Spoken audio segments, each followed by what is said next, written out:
Plus d'un Congolais se pose la question de savoir pourquoi est-ce que le président de la République est souvent parti. Quelle est l'importance et l'impact de voyage que le président de la République, Félix-Antoine Tshisekedi Tshilombo, effectue?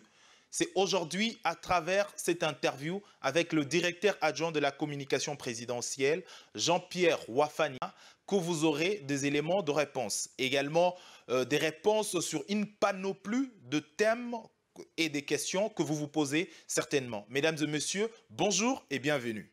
Merci de la question. Vous me donnez ici l'opportunité de pouvoir expliquer le bien fondé de ces multiples voyages du chef de l'État, tant aussi bien sur le continent qu'à l'international.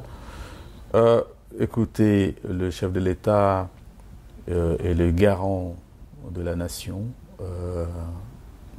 À ce titre, il a été élu pour représenter la République démocratique du Congo, mais aussi prendre des engagements en son nom. Et comme vous le savez aussi, notre pays a été longtemps à l'écart de la scène internationale, la scène politique internationale. Aujourd'hui, il est plus que important, plus que nécessaire que le pays soit remis sur les rails, du moins dans le concert des nations.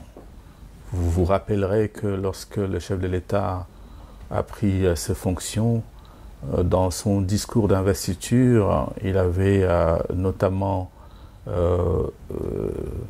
fait allusion à cet aspect des choses en disant qu'il avait comme priorité de réconcilier le Congolais avec lui-même, réconcilier le Congolais avec son pays, mais aussi remettre le Congo dans le concert des nations. Et voilà qui justifie aujourd'hui ces multiples voyages, tant aussi bien en Afrique qu'à travers le monde. D'abord en Afrique, c'est important, tout simplement parce que le Congo occupe une position géostratégique importante et de ce point de vue, il a un rôle à jouer par rapport à la sous-région et par rapport particulièrement à ses voisins. Et le chef de l'État a été élu deuxième vice-président du bureau de l'Union africaine et à ce titre-là, il a un rôle particulièrement important à jouer au niveau de la sous-région, ce qui explique ses voyages dans les cadres de cette organisation africaine. Récemment, vous aviez appris qu'il a joué un rôle prépondérant dans la résolution du conflit qui opposait l'Ouganda au Rwanda. Et la rencontre tripartite avait eu lieu en Angola, plus précisément à Luanda, donc sous les bons offices également du président angolais. Et donc c'est important pour le Congo, mais c'est aussi important pour le chef de l'État lui-même de prendre régulièrement langue avec ses homologues pour non seulement la stabilité de la sous-région, mais aussi voilà, les relations de bon voisinage. Le Congo en a besoin après plusieurs années d'instabilité, particulièrement à l'est du pays, où sévissent encore des foyers de tension, des incursions des groupes rebelles non autrement identifiés, du moins ceux qui sèment la terreur et la désolation parmi les populations congolaises dans l'est du pays.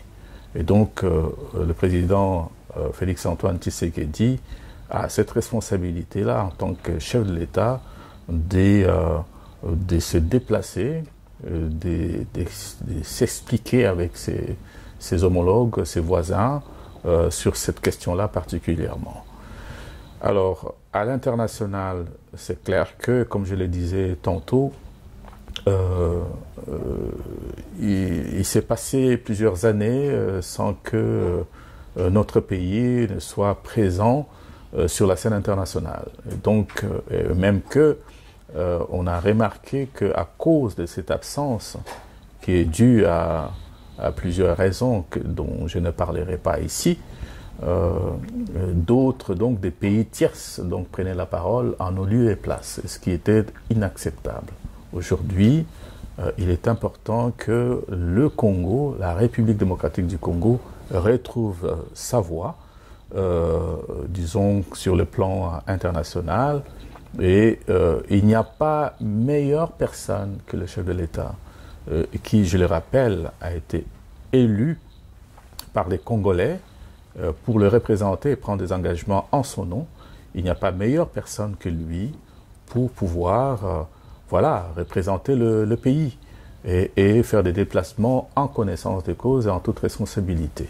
Alors, si le Congo, notre pays, doit retrouver sa place, donc redorer son blason, donc à l'international, au prix des multiples voyages qu'effectue présentement le chef de l'État, eh bien, je pense que ça ne serait pas déraisonnable qu'il le fasse, et donc pour le bien-être de nos populations, et aussi pour voilà, le prestige de notre pays qui a été perdu.